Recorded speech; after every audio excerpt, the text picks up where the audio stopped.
Captain Jake Martinez stood on the bridge of the UES Defiance watching the stars drift past the main screen. The year was 2387, and humanity had been part of the Galactic Federation for over 200 years, but they still felt like outsiders, among the ancient alien races. Jake rubbed his tired eyes and turned to his tactical officer, Lieutenant Commander Lisa Park, who was studying the sensor readings with her usual focus.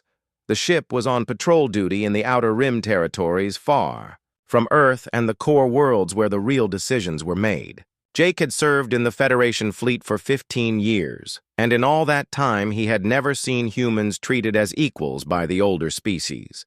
They called humanity a junior species, which was just a polite way of saying they thought humans were children who needed guidance. Chief Engineer Ryan Cole walked onto the bridge carrying a data pad filled with maintenance reports. His uniform was stained with grease, and his hands were dirty from working in the engine room, but his eyes were bright with intelligence. Ryan had a gift for making old technology work better than it was supposed to, and Jake trusted him completely. The communication system suddenly came alive with an urgent message from Federation Command. Admiral Kate Sullivan appeared on the screen and her face was grim. She was the highest-ranking human in the Federation fleet, and Jake had always admired her strength and determination. Behind her, Jake could see other officers moving quickly. Through the command center, Admiral Sullivan spoke in a clear voice that carried the weight of terrible news. The Vorak Empire had sent an ultimatum to the Galactic Federation demanding that all human colonies be surrendered immediately. The Vorak claimed that humans were too dangerous and unpredictable to be allowed freedom in the galaxy. They wanted humanity relocated to special worlds where they could be watched and controlled. Jake felt his blood turn cold as he listened to the details. The Vorak were a militaristic alien race that had conquered dozens of worlds across their section of the galaxy. They were known for their brutal efficiency and their belief that only the strong deserved to rule. For them to target humanity specifically meant they saw humans as a real threat to their power. Lisa Park looked up from her console with anger burning in her dark eyes.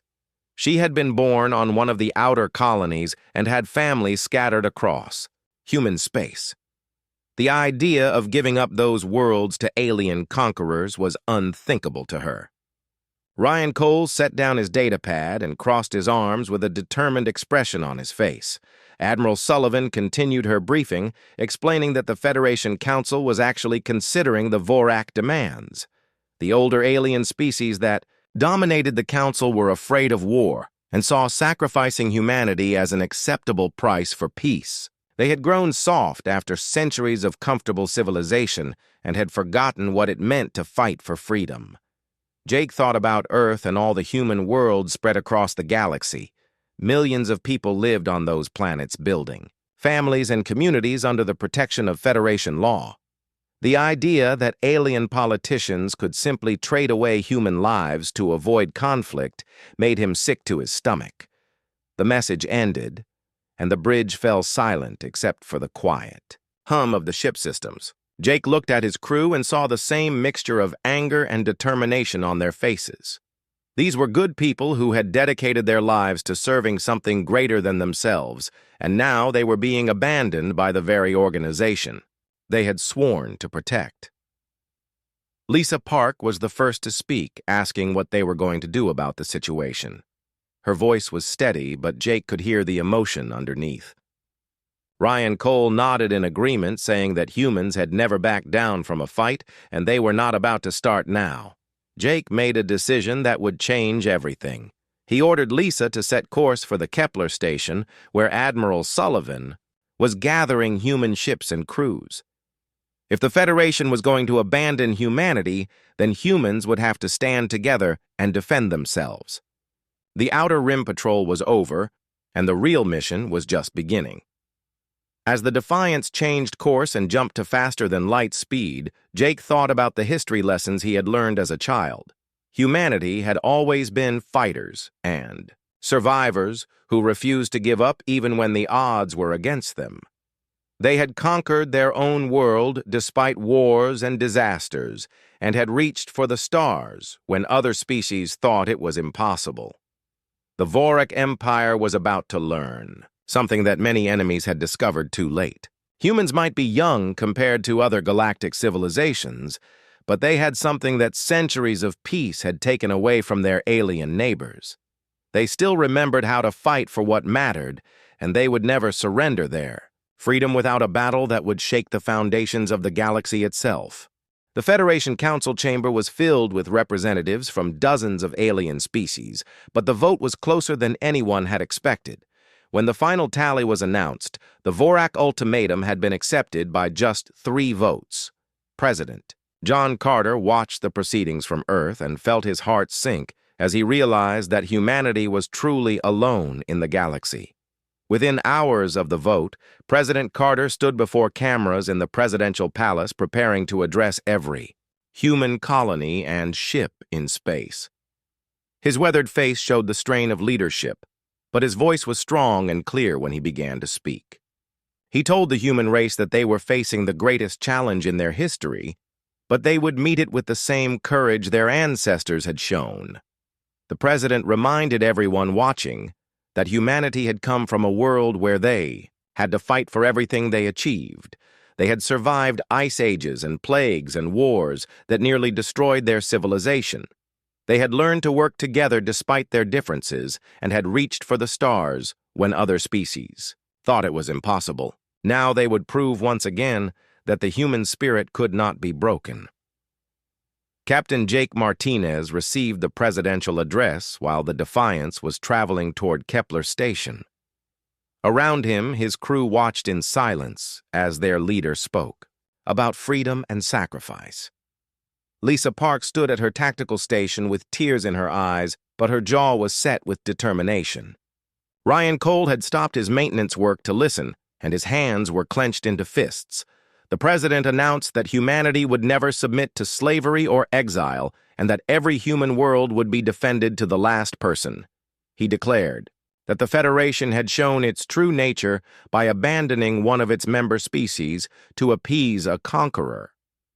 From this moment forward, humans would rely only on themselves and those who proved themselves true friends. Admiral Kate Sullivan was already at Kepler Station when the presidential address ended, and she immediately began coordinating the evacuation of human civilians from worlds that could not be defended.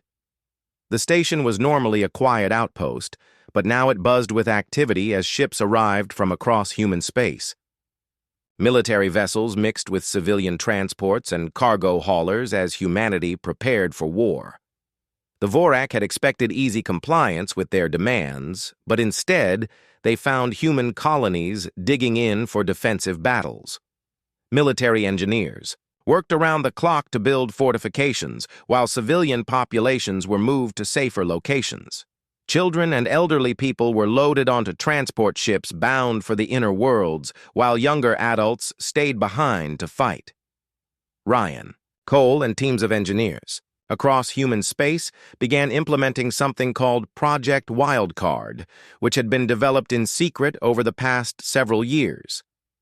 Human scientists had been studying alien technology and warfare tactics, looking for advantages that could help in a crisis. Now those innovations were being rushed into production and installation on every human ship. The project included adaptive combat computers that could learn from enemy tactics and adjust strategies in real time. Human ships were being refitted, with modular designs that allowed them to change their weapon configurations during battle. Most importantly, they were installing quantum communication networks that would let human forces coordinate their actions across vast distances without delay. Captain Martinez brought the Defiance into Kepler Station and was amazed at what he saw. Dozens of human ships were docked or orbiting the station, while hundreds more were arriving every day. Admiral Sullivan had created a fleet larger than anything humanity had ever assembled, and every crew was ready to fight for their freedom. Lisa Park took her first shore leave in months, but instead of resting, she spent her time studying Vorak military tactics and weapon systems. She had always been brilliant at tactical analysis, and now she was determined to find weaknesses that human forces could exploit. Other officers were doing the same thing across the fleet as humanity prepared to face an enemy that had never been defeated. The first contact between human and Vorak forces came when enemy scouts entered the outer edges of human space. Lisa. Park was back on duty when the Defiance encountered a Vorak heavy cruiser that was mapping human defensive positions.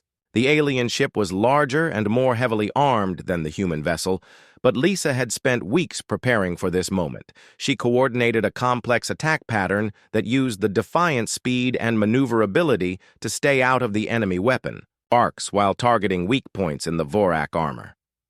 Captain Martinez followed her tactical plan perfectly, and Ryan Cole pushed the engines beyond their normal limits to give them the speed they needed.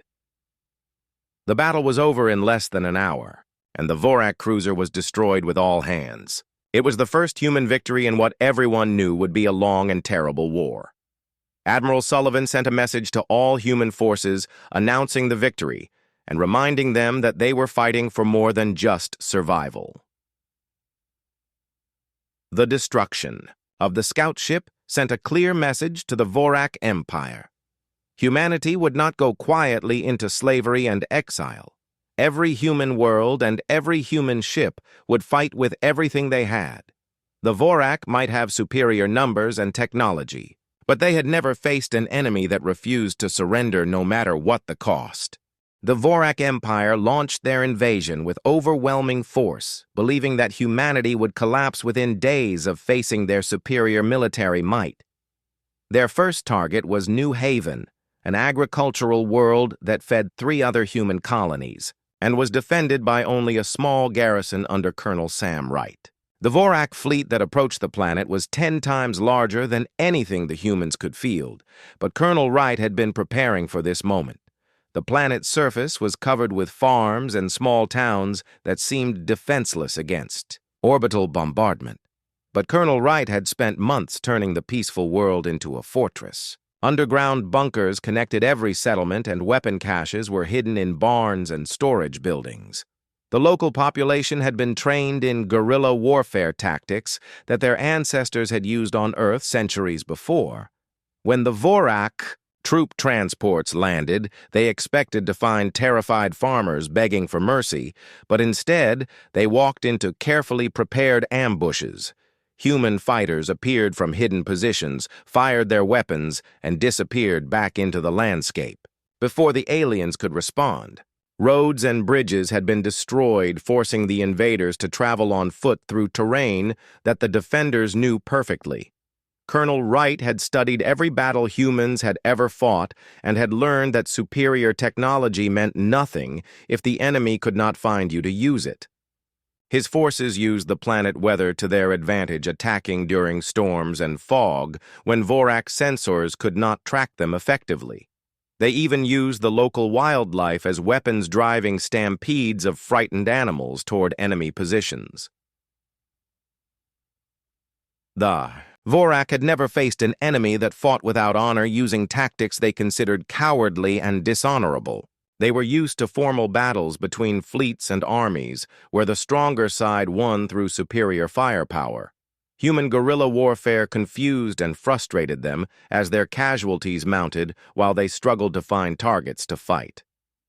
Captain Jake Martinez led the Defiance and a small squadron of human ships in lightning raids against Vorak supply convoys. The enemy had long supply lines stretching back to their home territory, and every transport they lost made their invasion more difficult.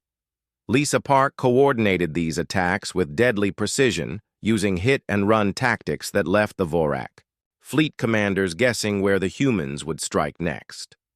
Ryan Cole had modified the human ships with equipment that allowed them to operate far from their bases without needing regular resupply. The Vorak ships were designed for short campaigns with regular returns to depot stations, but human vessels could stay in enemy territory for weeks at a time. This gave the smaller human fleet an advantage that their enemies had not expected. The Breakthrough came when Dr. Elena Rodriguez, a human scientist studying alien biology, made a discovery that changed everything. She had been analyzing Vorak physiology from bodies recovered after the first battles and found something that no one had noticed before. The rigid social structure of Vorak society was not just cultural, but was actually built into their biology. Through genetic engineering done thousands of years ago, Dr. Rodriguez discovered that certain electromagnetic frequencies could disrupt the neural pathways that controlled Vorak decision-making and coordination. Individual Vorak soldiers became confused and unable to follow complex orders when exposed to these frequencies. Even more importantly, the same frequencies could interfere with their communication systems and computer networks. Admiral Kate Sullivan immediately ordered human scientists and engineers to develop weapons based on Dr. Rodriguez's discovery. Within weeks, every human ship and ground unit was equipped with devices that could broadcast the disrupting frequencies. The effect on Vorak forces was devastating, as their carefully coordinated attacks dissolved into chaos and confusion. The turning point of the New Haven campaign came when Colonel Wright forces used the new electromagnetic weapons during a major Vorak assault on the planetary capital. The alien troops that had been advancing in perfect formation suddenly broke apart as their command structure collapsed. Human defenders emerged from their hiding places and destroyed the confused enemy forces in a series of coordinated counterattacks. Similar scenes played out across human space as other colonies used the new weapons to defeat Vorak invasion forces. The aliens who had seemed invincible just weeks before were now losing battles against much smaller human armies. Their military commanders struggled to understand how their superior technology and training had become useless against human tactics. Captain Martinez led a daring raid deep into Vorak territory, targeting a major supply depot that supported 3 different invasion fleets. The mission was incredibly dangerous, but the potential rewards were worth the risk. Lisa Park planned the attack route to avoid enemy patrols, while Ryan Cole prepared the ship systems for the high-speed escape they would need. The raid was a complete success, with the supply depot destroyed and several Vorak warships damaged in the fighting. More importantly, the attack proved that human forces could strike anywhere in the galaxy if they were willing to take the necessary risks. The psychological effect on the Vorak was enormous, as they realized their own territory was no longer safe. Dr. Rodriguez continued her research and made another important discovery about Vorak society. Their empire was held together by fear and rigid discipline, but underneath the surface there were many subject species who hated their conquerors. If humanity could find a way to contact these oppressed peoples, they might gain powerful allies in their fight for freedom. The war that the Vorak had expected to win in days was now stretching into months with no end in sight. Human resistance had not only survived the initial assault, but was actually growing stronger as more colonies received the new weapons and training. The galaxy was beginning to notice that something extraordinary was happening in human space. News of human resistance spread across the galaxy faster than official reports could suppress it, and something unexpected began to happen among the other junior species in the Federation. The Zilani were a peaceful race that had been conquered by the Vorak just 5 years earlier, and their homeworld was now used as a slave labor camp. When they heard that humans were actually fighting back against the Empire, they began to hope for the first time since their defeat.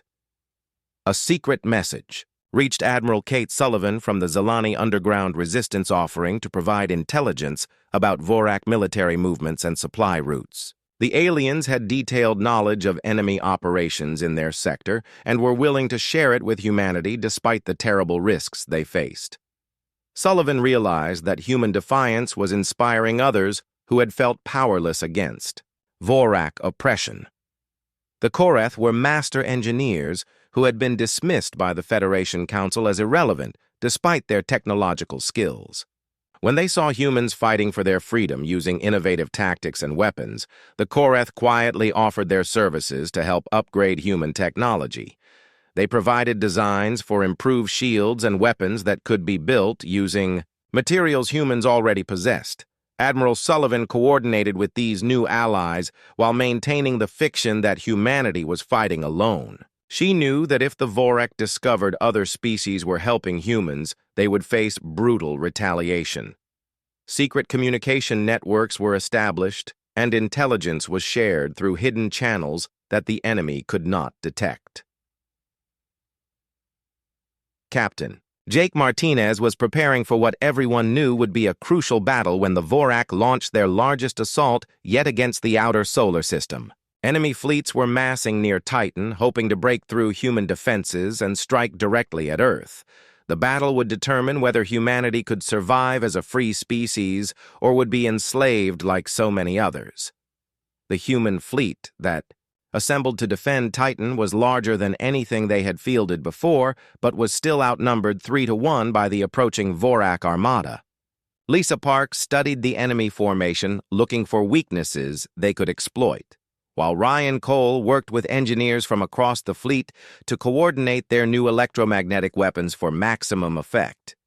General Alex Chen had arrived from Earth to take overall command of the defense, and he brought with him a battle plan that seemed impossible to execute. He wanted to divide the human fleet into small groups that would attack the Vorak formation from multiple directions, while using the new weapons to disrupt enemy coordination. The plan required perfect timing and would leave human ships exposed to devastating counterattacks. The Battle of Titan Edge began when Vorak scouts detected the human fleet, and the enemy commander ordered an immediate assault, believing that overwhelming force would crush human resistance quickly. What the aliens did not expect was the coordinated electromagnetic attack that began as soon as their ships came within range of the human weapons. Vorak battle formations that had been perfectly organized suddenly broke apart as their communication. Systems failed, and individual ship commanders lost contact with their fleet headquarters. Human attack groups struck at the confused enemy ships using tactics that had been refined through months of combat experience. Captain Martinez led one of these groups, and Lisa Park coordinated their attacks with deadly precision. The battle raged for hours, with ships destroyed on both sides, but slowly the tide began to turn in humanity's favor. The electromagnetic weapons were proving devastatingly effective against Vorak coordination, while human ships used their superior maneuverability to avoid the worst enemy attacks. Ryan Cole pushed the Defiance engines beyond their design limits to keep up with the demanding tactical requirements. The turning point came when General Chen ordered a concentrated attack on the Vorak flagship, hoping to kill the enemy admiral and throw their entire fleet into chaos. The mission was incredibly dangerous, requiring human ships to penetrate deep into the enemy formation while under heavy fire. Captain Martinez volunteered to lead the attack despite knowing that many ships would not survive. The assault on the flagship was successful, with the massive Vorak vessel destroyed in a brilliant explosion that lit up the space around Titan. The death of their admiral and the loss of fleet coordination caused the remaining Vorak ships to retreat in disorder. Humanity had won its first major fleet engagement, but the cost had been terrible, with nearly half the human ships destroyed or damaged. Among the casualties was Commander Lisa Park, who had been killed when her ship was destroyed during the final assault on the enemy flagship. Captain Martinez felt her loss deeply, knowing that her tactical brilliance had made the victory possible. Admiral Sullivan promoted other officers to fill the gaps, but everyone knew that irreplaceable people had been lost in the fighting. The victory at Titan proved that the Vorak Empire could be defeated in open battle, and news of the human success spread throughout the galaxy despite official attempts to suppress it. Other subject species began to believe that rebellion was possible, while some Federation members started to question whether they had made the right choice in abandoning humanity. General Chen began planning something that seemed even more impossible than the defense of Titan. He wanted to launch a direct assault on the Vorak home system, believing that only a strike at the heart of the Empire could end the war. The plan would require every human ship and would leave Earth and the colonies completely defenseless if it failed. Dr. Elena Rodriguez made another breakthrough in her research, discovering that the electromagnetic frequencies that disrupted individual Vorak could also interfere with the planetary defense networks that protected their homeworlds. If human forces could get close enough to broadcast the signal, they might be able to disable the massive fortifications that made Vorak Prime supposedly impregnable. The decision to attack the Vorak homeworld was not made lightly, and President John Carter spent days consulting with military leaders and civilian advisors before giving his approval. Everyone understood that this would be humanity's last chance to win the war, and that failure would mean the end of human civilization as they knew it. The assault on the Vorak Empire home system began with the largest deception campaign in human history. Every human ship that could still fight was assembled for the mission, but first they had to convince the enemy that the attack would come somewhere else. False intelligence was carefully planted, suggesting that humanity was planning to strike at the outer colony worlds where Vorak military production was centered. Commander Lisa Park had been replaced by her former student, Lieutenant Sarah Kim, who had learned tactical planning under the brilliant officer who died at Titan. Sarah coordinated the deception operation using fake communication signals and staged ship movements to make the Vorak believe that human forces were massing 4 attacks on 3 different targets nowhere near their homeworld. The real human fleet assembled in secret at the edge of explored space under the command of Admiral Kate Sullivan aboard the newly commissioned UES Victory. The ship had been built using technology provided by the Koreth allies and represented the best that human engineering could achieve. Every other vessel in the fleet had been upgraded with similar improvements. Captain Jake Martinez commanded a strike group that included the rebuilt Defiance and several other ships crewed by veterans of the Titan battle. These experienced crews would be crucial for the mission because they understood how to fight the Vorak and could adapt quickly to changing situations. The plan required them to penetrate the most heavily defended system in the galaxy, the Journey. To Vorak Prime would take the human fleet through uncharted space that no Federation vessel had ever explored. Ancient star charts suggested the route was possible, but warnings spoke of cosmic storms and automated defense systems left behind by extinct civilizations. Admiral Sullivan had chosen this path because it was the only approach the enemy would not expect. Chief Engineer Ryan Cole had worked for months preparing human ships for the Journey, pushing their technology to the absolute limits of what was possible. The vessels would have to operate far beyond their normal range while dealing with unknown hazards and the constant threat of mechanical failure. Every ship carried backup systems and repair equipment, but there were no guarantees that would be enough. The first week of the Journey tested human endurance as the fleet navigated through a region of space where gravitational anomalies threatened to tear ships apart. Ryan Cole and his engineering teams worked around the clock, keeping the vessels together, while pilots fought to maintain formation. 3 ships were lost when their hulls could not withstand the stress, but the rest of the fleet continued forward. The second major obstacle was an automated defense network that had been protecting an ancient alien homeworld for millions of years. The robotic guardians attacked anything that entered their territory, using weapons that were far more advanced than anything humans had ever seen. Admiral Sullivan ordered the fleet to fight their way through, knowing that delay would allow the Vorak to discover their true destination. The battle with the ancient machines cost humanity another 5 ships, but provided valuable intelligence about advanced defensive technology. Dr. Elena Rodriguez studied the wreckage and discovered that the same electromagnetic frequencies that affected Vorak biology could also disrupt some types of alien computer systems. This knowledge would prove crucial when they reached their final target. Captain Martinez led his strike group through the worst of the cosmic storms that filled the region between the ancient worlds and Vorak space. The Defiance was struck by energy discharges that overloaded several systems, but Ryan Cole managed to keep the ship operational using spare parts and innovative repairs. Other vessels were not so fortunate, and the human fleet was reduced to less than half its original strength. When the surviving human ships finally emerged in the Vorak home system, they faced the Empire's greatest fortress. Vorak Prime was not just a planet, but a military installation that had been built up over thousands of years. Massive orbital platforms surrounded the world, while the surface was covered with weapon batteries and shield generators that could destroy entire fleets. The battle seemed hopeless until Dr. Rodriguez's research proved its worth in the most dramatic way possible.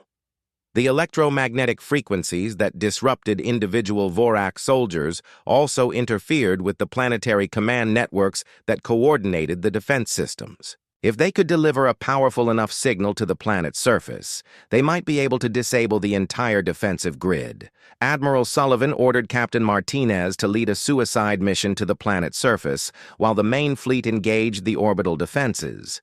The Defiance and 2 other ships would have to penetrate the heaviest concentration of enemy weapons in the galaxy and survive long enough to deploy the electromagnetic device that could win the war. The final approach to Vorak Prime was a nightmare of defensive fire, as every weapon on the planet and in orbit tried to destroy the 3 human ships. Captain Martinez used every trick he had learned in years of combat, while Ryan Cole pushed the engines far beyond their safety limits. Sarah Kim coordinated their evasive maneuvers with split-second timing that kept them alive against impossible odds. The Defiance managed to reach the planet's surface and deploy the electromagnetic device, but the ship was too badly damaged to escape. Captain Martinez ordered his crew to evacuate while he remained at the controls to ensure the device would function properly. The last transmission from the ship was Martinez, telling Admiral Sullivan that the mission was complete and that humanity would be free. The electromagnetic pulse that swept across Vorak Prime disabled every defense system on the planet and in orbit, leaving the Empire homeworld completely vulnerable. Admiral Sullivan ordered the human fleet to demand the surrender of the Vorak government while threatening to destroy their civilization if they refused. Faced with the complete loss of their military power, the Empire leaders had no choice but to agree to human terms. The defeat of the Vorak Empire sent shockwaves throughout the galaxy that reached every civilized world within days of the homeworld's surrender. For the first time in recorded galactic history, a major empire had been toppled not by another ancient civilization with superior technology, but by a species that was barely 3 centuries old. The implications of humanity victory went far beyond military conquest and threatened the fundamental assumptions that governed interstellar politics. The Galactic Federation, which had abandoned humanity in its hour of greatest need, now faced a crisis of legitimacy that shook the organization to its core. Member species began questioning whether an institution that would sacrifice one of its own members to appease an aggressor deserved their continued loyalty. Several junior species withdrew from Federation membership, while others demanded major reforms to prevent similar betrayals in the future. President John Carter addressed the galaxy from the captured Vorak homeworld, but his message surprised everyone who heard it. Instead of demanding tribute or territory from the defeated empire, he announced the formation of a new alliance based on principles of equality and mutual defense. The Terran Coalition would welcome any species regardless of their age or technological development, as long as they shared basic values of freedom and cooperation. The speech was broadcast across the galaxy and reached billions of beings who had never imagined that galactic politics could be based on anything other than the dominance of older civilizations over younger ones. President Carter spoke about dignity and justice and the right of all sapient species to determine their own destiny. His words inspired hope among countless beings who had felt powerless under the old system. Admiral Kate Sullivan found herself in the unexpected position of being one of the most respected military leaders in galactic history. Her tactical brilliance and strategic vision had made human victory possible, but more importantly, she had shown that even the most powerful empire could be defeated by courage and determination. She was offered command positions by dozens of species, but chose to remain with humanity to help build the new coalition. The integration of former Vorak worlds into the Terran Coalition proved to be one of the most challenging aspects of the post-war period. Many Vorak civilians had been raised in a society that valued only military strength and conquest, and they struggled to understand concepts like freedom of choice and democratic government. However, some Vorak embraced the opportunity to build a different kind of life and became valuable members of the coalition. Dr. Elena Rodriguez continued her research into alien biology and made discoveries that revolutionized galactic medicine. Her work on electromagnetic frequencies led to new treatments for diseases that had plagued various species for centuries. She also helped develop communication technologies that allowed different species to work together more effectively despite their biological differences. Chief Engineer Ryan Cole became the head of a new technological development program that combined human innovation with alien knowledge provided by coalition partners. The program produced advances in space travel and energy production that benefited every member species. His modular ship designs became the standard for coalition fleets and were copied by other civilizations across the galaxy. The Zelani, who had secretly helped humanity during the war, were among the first species to join the Terran coalition. Their homeworld was liberated from Vorak occupation, and they were given full membership with equal voting rights despite being a relatively small and technologically limited civilization. This set the precedent that coalition membership would be based on shared values rather than military or economic power. Lieutenant Sarah Kim was promoted to admiral and given command of the coalition fleet that patrolled the former Vorak territories. She had learned tactical planning from Lisa Park and strategic thinking from Admiral Sullivan, and represented the new generation of human leaders who would guide the coalition into the future. Her ships maintained peace while former enemies learned to live together as equals. A ceremony was held on Earth to honor the heroes who had made victory possible, including Captain Jake Martinez, who had given his life to ensure the success of the final mission. His sacrifice was remembered not just as a military achievement, but as an example of the human willingness to fight for principles that were larger than individual survival. Monuments were built on every human world to commemorate all those who had died for freedom. The galaxy slowly adapted to the new reality created by humanity victory. Species that had been enemies for thousands of years began working together within the coalition framework. Trade and cultural exchange flourished as barriers that had existed since ancient times were removed. The rigid hierarchy that had defined galactic civilization for millennia gave way to a more flexible system based on cooperation and mutual respect. Admiral Sullivan often reflected on how much the galaxy had changed in just a few short years. The Vorak Empire that had seemed invincible was now a collection of peaceful worlds learning democratic governance. The Federation that had once dominated interstellar politics was struggling to remain relevant. Most importantly, countless species that had been dismissed as junior or primitive now had a voice in determining their own futures. 50 years after the war ended, the galaxy thrived under the principles that humanity had introduced. Former enemies worked together on projects that benefited everyone, while young species were mentored and supported rather than marginalized. The spirit of human determination had spread to countless worlds and inspired beings who had forgotten how to dream of something better than endless submission to their superiors. The victory that changed history was not just humanity triumph over the Vorak Empire, but their gift of hope to an entire galaxy that had grown stagnant under the weight of ancient prejudices. From the day human ships appeared over Vorak Prime, no species would ever again be dismissed as too young or too primitive to matter. The age of human leadership in galactic affairs had begun, built not on domination, but on the revolutionary idea that all sapient beings deserved dignity, freedom, and the chance to reach for the stars.